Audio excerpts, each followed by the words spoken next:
Lila Stomopo, sending her children to school and providing other basic needs has always been a struggle. She lives in a slum in the outskirts of Lilongwe in the southern African country of Malawi and has never had the opportunity to learn to read and write.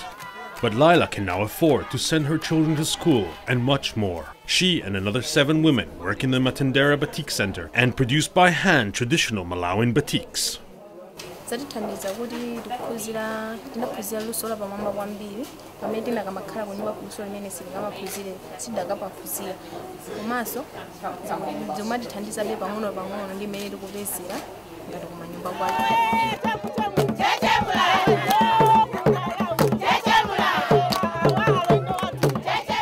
UNDP Administrator Helen Clark met with the women in the Batik Center as part of her 3-day visit to Malawi.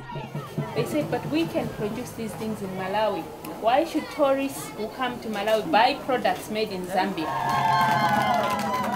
After a warm welcome by the women, she said that she was inspired by the commitment of these women to try and create a better life for themselves and their families. We really salute the enterprise of all of the women here who stuck with the training and are still going and producing very high quality work.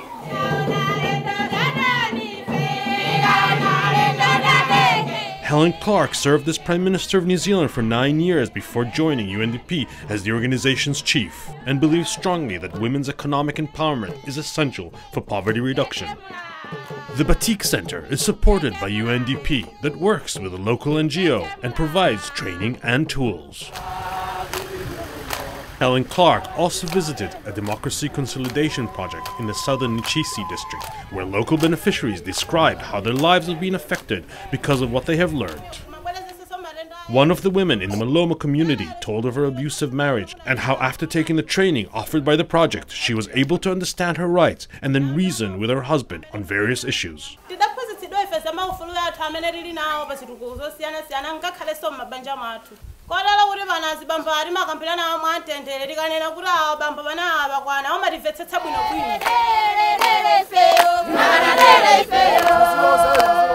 Marcus Walter, a UNDP program officer, said that the project is successful in over half the districts of Malawi.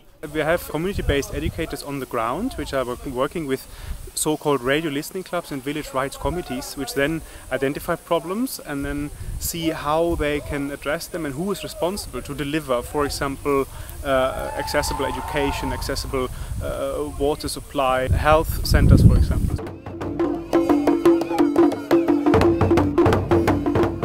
Clark then met with Malawian President Joyce Banda and discussed the many challenges that Malawi faces. There's a food crisis, there's the ongoing background of poverty and issues and access to and quality of health and education services, and then climate change like a big shadow over the future. And that is certainly something UNDP can lead on and is now leading on.